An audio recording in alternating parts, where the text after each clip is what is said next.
Merci d'être fidèle au programme d'ITV. Bonsoir à toutes et à tous. Bienvenue dans le 1945. Dans l'actualité ce soir, premier accident enregistré sur les voies du train express régional depuis son lancement. Un individu a été percuté par un train de grande côte opération, une des compagnies autorisées à rouler la nuit sur les voies du TER. L'incident s'est produit au petit matin à hauteur de Tiaroy, entraînant plusieurs perturbations sur le trafic. Dans ce journal, la réaction du directeur général de la Société nationale de gestion du TER.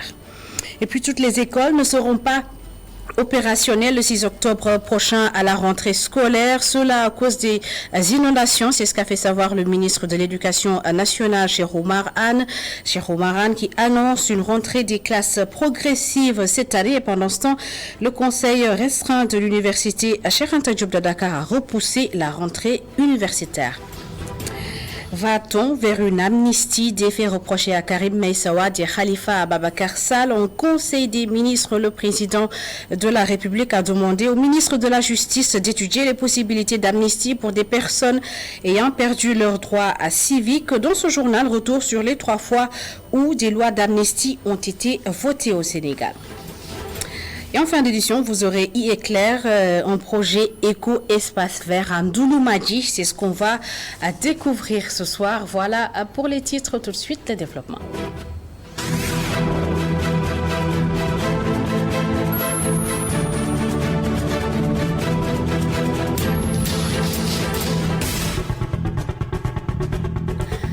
Deux morts et 11 blessés graves, c'est le bilan provisoire de l'effondrement d'un immeuble à Hahoum, un quartier de la commune de Kaolack. Les victimes ont été évacuées à l'hôpital régional El Hadj Ibrahima Niass de Kaolack. Les autorités administratives et sanitaires se sont déplacées sur les lieux. Nous y reviendrons certainement dans nos prochaines éditions. Et si vous avez l'habitude de prendre le train express régional, vous avez dû remarquer quelques perturbations sur le trafic. Les raisons de ces perturbations, c'est le directeur général de la Société nationale de gestion du train express régional qui nous les révèle. Selon Abdou Andene Sall, un train de la compagnie Grande Côte Opération a percuté un individu. L'incident survenu vers 4h30 du matin et a obligé les responsables à garer les trains le temps d'évacuer la personne à l'hôpital. Abdou Andene Sall est joint au téléphone par Papa Ibrahima Ndiaye. Donc la raison des perturbations du TER de ce jour, c'est qu'une personne a été percutée à 4h30 du matin par un train circulant sur la voie métrique. La voie métrique, c'est la voie qui permet quand même à GCO, à ICS de pouvoir transporter quand même le produit vers le port de Dakar. Donc la même personne a été retrouvée allongée sur les voies du TER et lors du passage du premier train de reconnaissance de cette terre, parce que quand même avant de faire engager des trains sur des trains passagers sur les rails, on a toujours tôt le matin un train de reconnaissance pour regarder si les rails sont libres. Donc la personne serait suicidaire, a été conduite à l'hôpital et à la police pour des raisons de santé et d'enquête. Par ailleurs, un incident est aussi survenu au niveau de l'antenne GSMR a contribué au retard accusé sur les circulations. Donc vraiment, il n'y a pas de problème. Et la situation a été prise en charge rapidement par la brigade de gendarmerie du TER et par la société d'exploitation CETER. Et le trafic a repris son cours normal aux environs de 10 heures. Cependant, nous attirons l'attention de l'ensemble des Sénégalais de la dangerosité de rentrer dans l'espace. Quand même, dans l'espace ferroviaire, c'est extrêmement dangereux parce que quand même, n'oubliez pas qu'il y a le courant électrique, 25 000 volts, et il y a aussi les trains. Quand même, chaque 10 minutes, il y a un train qui passe. Vraiment, c'est s'aventurer et puis prendre beaucoup de risques pour vraiment rentrer dans l'espace ferroviaire. Le conseil restreint de l'Assemblée de l'Université Cheikh Anta Diop de Dakar a décidé de reporter la rentrée universitaire prévue le 3 octobre à la date du 10 octobre 2022. Dans un communiqué qui nous est parvenu, il a déclaré, je cite, après avoir pris connaissance du rapport du directeur du Centre des œuvres universitaires de Dakar sur l'état d'avancement des travaux au niveau du campus social, le conseil décide du report de la rentrée universitaire pour les étudiants au lundi 10 octobre à 8h. Ce report permettra au COUD de prendre les dispositions utiles pour un meilleur accueil des étudiants. Fin de citation. Et en prélude à la rentrée scolaire prévue le 6 octobre prochain, les acteurs du système éducatif ont organisé un séminaire pour identifier les meilleures stratégies de management des établissements scolaires et d'amélioration surtout des performances à l'école. Le ministre de l'Éducation nationale qui a assisté à la cérémonie a fait savoir que cette année, l'ouverture des classes sera progressive à cause des inondations notées dans certains établissements. Mamsé Naboubabou et Augustin Amanda ont assisté à la cérémonie. Toutes les écoles ne seront pas prêtes à accueillir les apprenants à l'ouverture des classes. Une annonce du tout nouveau ministre de tutelle. À l'origine, les inondations. Je pense que là, cette année, on a vu tous les rapports que nous venons d'avoir des IA démontrent que vraiment l'hivernage a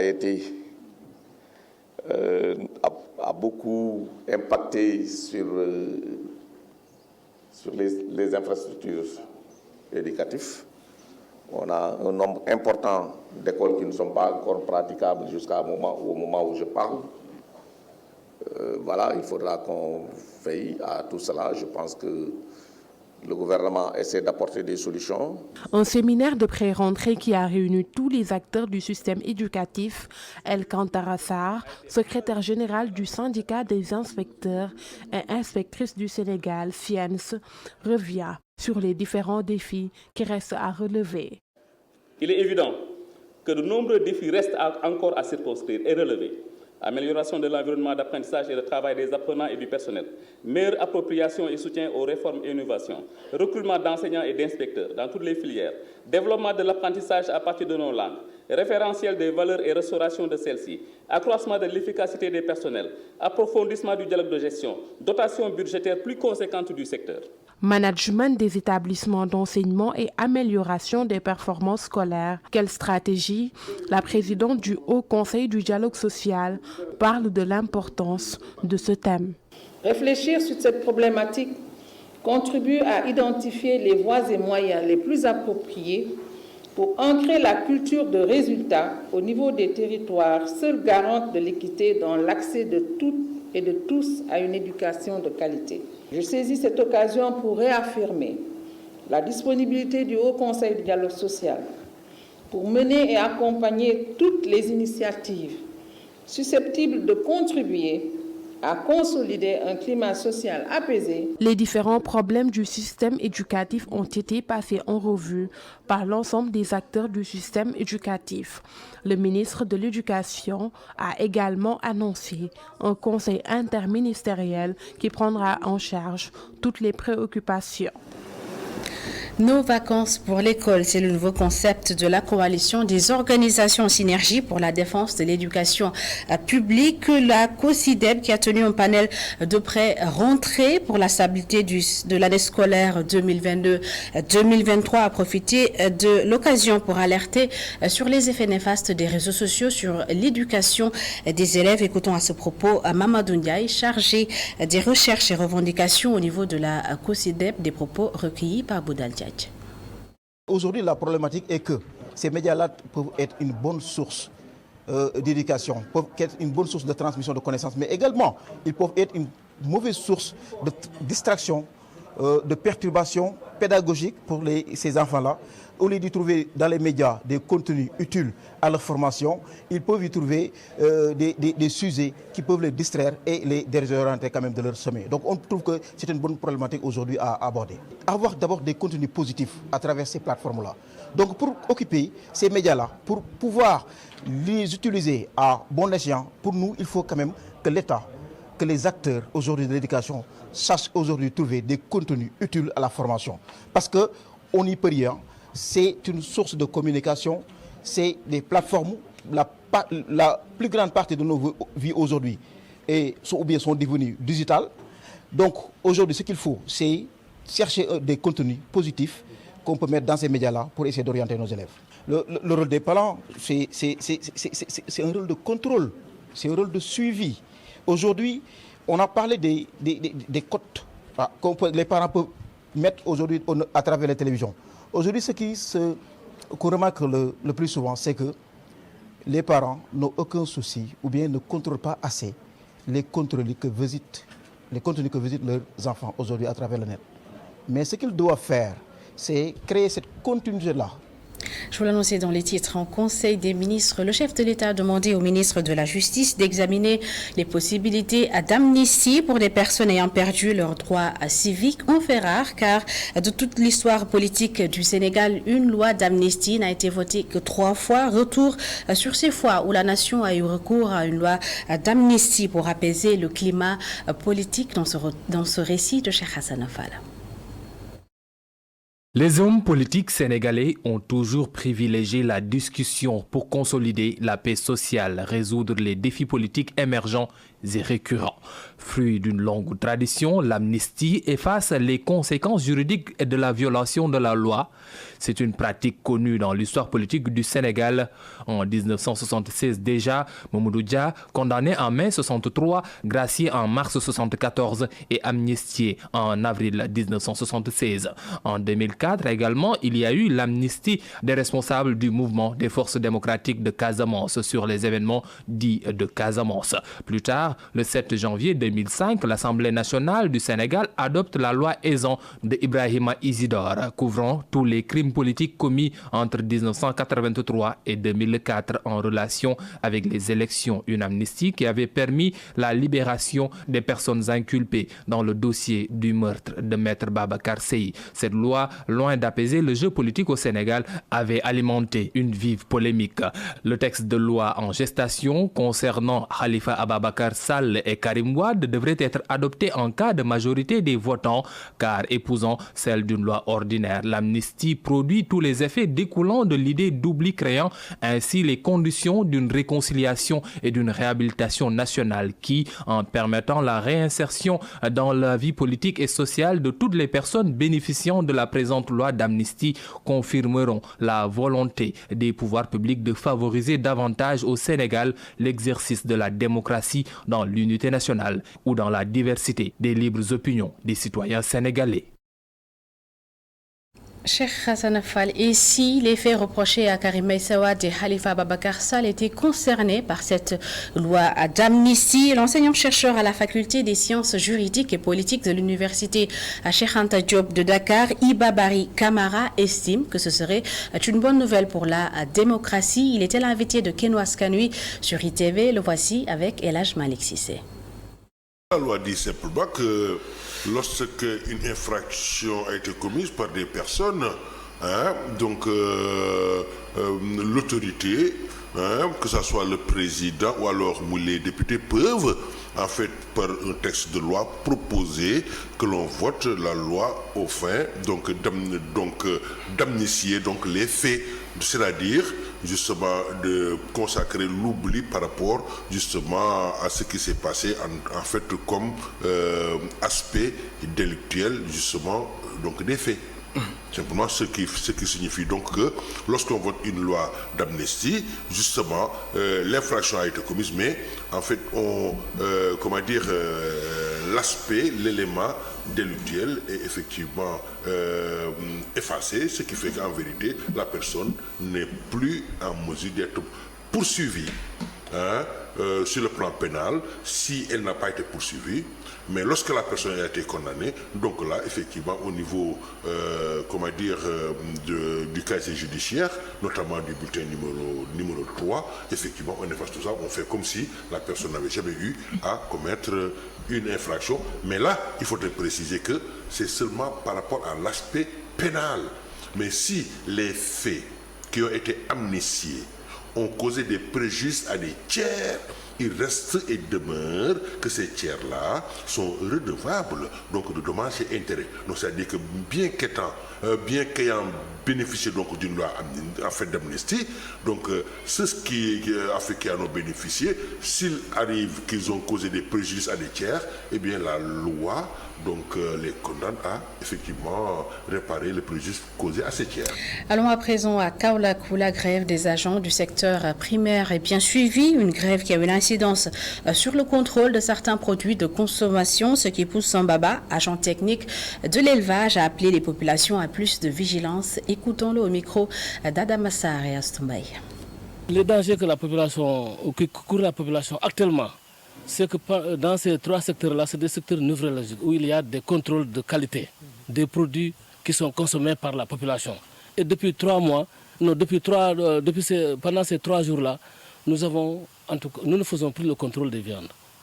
La pêche ne fait plus le contrôle, ne donne plus de certificats d'origine et de salubrité. Donc tous les produits carnés et halieutiques qui sont consommés ne sont pas certifiés par le service de l'élevage, ni par le service de la pêche, en dehors de la rétention des données. Et nous tous, nous savons que les viandes qui sont consommées sont l'objet de zoonoses. C'est des maladies qui sont transmissibles de l'homme ou de l'animal à l'homme. Et en dehors de ça aussi, il y a des abattages clandestins parce que nous avons vu des abattages d'ânes, nous avons vu des abattages de chiens, nous avons vu des abattages de chats.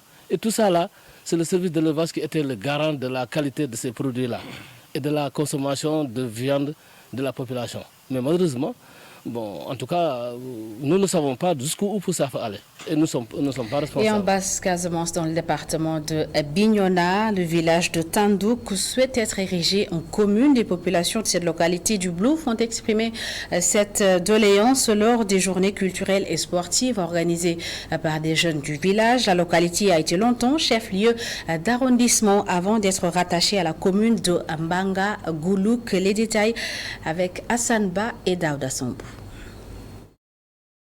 Tendouk, cette localité qui fut pendant très longtemps chef-lieu d'arrondissement, se retrouve actuellement dans la commune de Mangangoulek, une situation que les populations ont du mal à accepter. C'est pourquoi elles réclament sa communalisation. Les zones ou bien les localités qui sont dans cette situation-là ne sont pas nombreuses au Sénégal.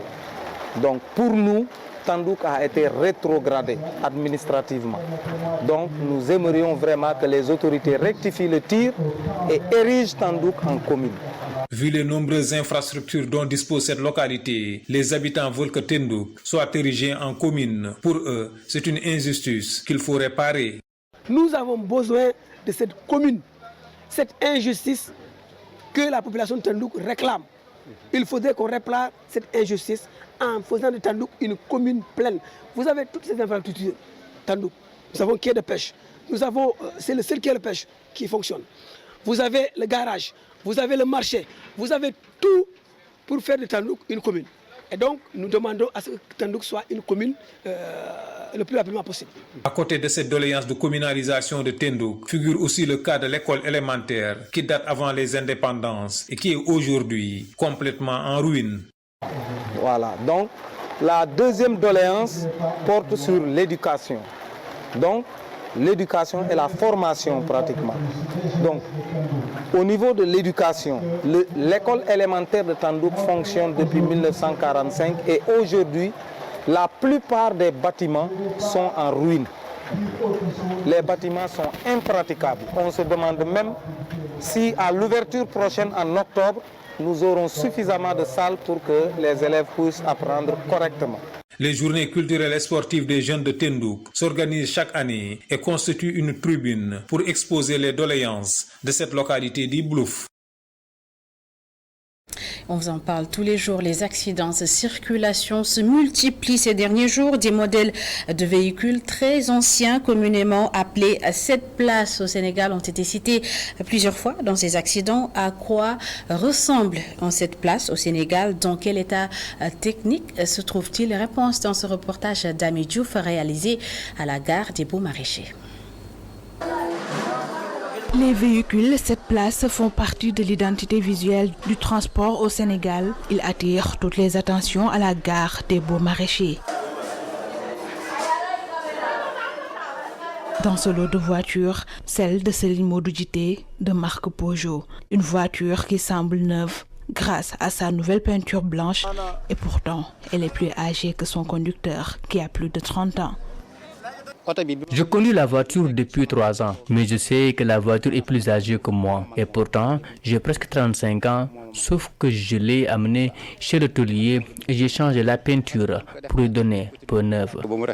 Comme le dit l'adage, l'apparence est souvent trompeuse. Malgré sa belle couleur blanche, l'état technique de cette voiture, cette place, laisse parfois à désirer. Les pièces de freinage posent souvent problème, reconnaît Serigne, qui veille au quotidien à sa sécurité et à celle de ses clients. Quand je sens que quelque chose ne va pas, je vais voir le réparateur pour ma sécurité et celle de mes clients. Il n'y a pas longtemps, j'ai constaté un problème sur les freins. C'était au niveau des ferrados, après je l'ai changé. Malgré son état technique très dégradé, Serigne Dieng conduit cette voiture depuis 3 ans. Une voiture qui roule plus de 100 km, presque au quotidien. Je fais les trajets Dakar-Kaolack, Kaolack-Mbour et souvent entre Mbour et Dakar ou Joal. Je fais souvent 70 à 80 km. Les voitures, cette place sont souvent impliquées dans des accidents. Notre interlocuteur revient sur les causes. Les causes des accidents peuvent être nombreuses. Une voiture ancienne peut être une cause, mais aussi l'état des routes. Ce que je conseille à mes camarades chauffeurs, c'est d'être compréhensifs. Dans le cadre du renouvellement du parc de transport en commun, ce conducteur demande à l'État de leur faciliter l'obtention de ces nouveaux véhicules pour pouvoir remplacer ces anciens qui résistent et s'affirment comme des légendes du transport interurbain. Et pendant ce temps, le Promojet, projet de promotion de la gestion intégrée de l'économie des déchets solides, compte organiser un forum avec les grossistes de Mbobos. Et dans le cadre du projet de modernisation de la décharge, le Promojet compte travailler avec tous les acteurs concernés. Et selon Ibrahima Diagne, directeur du Promojet, les travaux de modernisation de la décharge de Mbobos vont bientôt démarrer. Écoutons-le. Le Promojet, quand même, est un projet important dont le sous-projet le plus important est la réhabilitation de la décharge de Mbobos qui s'est fait ici au niveau de Keur Massar. Donc, pour y arriver, impérativement, il est fort utile, fort important quand même de consolider nos relations de travail avec la presse locale qui va être un acteur essentiel pour mobiliser les parties prenantes, pour partager l'information, pour communiquer à l'endroit quand même de toutes les cibles. Donc on a vraiment tenu une très belle réunion qui est conclue par la proposition de l'organisation d'un atelier qui va regrouper les acteurs, donc qui va permettre quand même de définir la feuille de route de travail, feuille de route conjointe qui va partir quand même par un renforcement de capacité des acteurs, mais aussi de l'organisation d'activités conjointes qui vont permettre quand même de vulgariser quand même les objectifs et les attentes par rapport au Promojet. Maintenant, en plus de cela, nous allons organiser aussi une rencontre, un forum avec les grossistes qui interviennent au niveau de la décharge de Mbobos. Les grossistes, c'est eux qui rachètent auprès des récupérateurs et qui revendent aux industriels. Donc nous considérons quand même que c'est un corps essentiel qu'on a voulu aujourd'hui rencontrer. On attend un peu plus de 200 grossistes avec qui nous allons discuter sur les perspectives de la décharge de Mbobos avec le Promojet.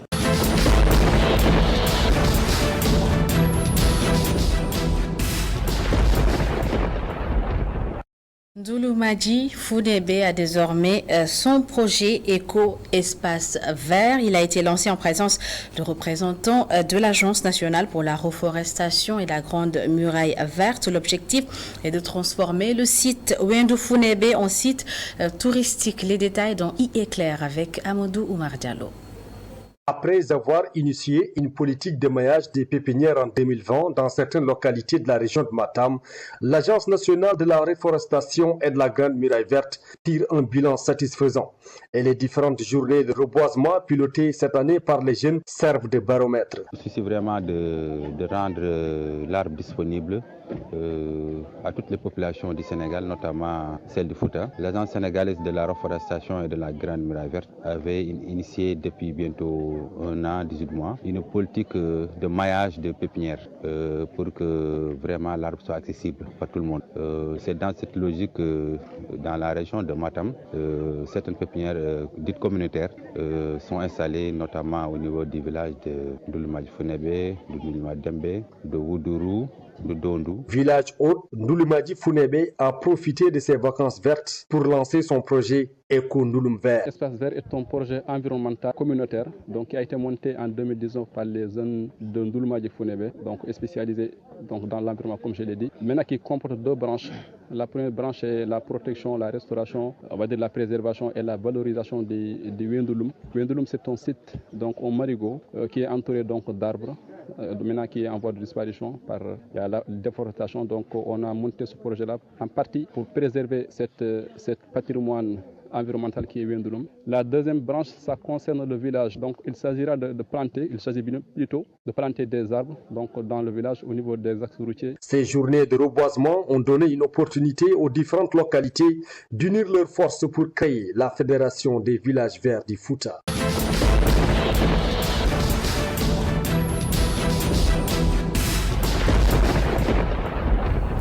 Et c'est la fin de cette édition. Merci à toutes et à tous de l'avoir suivi. Merci de votre fidélité. L'info continue sur notre site internet, le www.emedia.sn. Bonne suite des programmes sur ITV.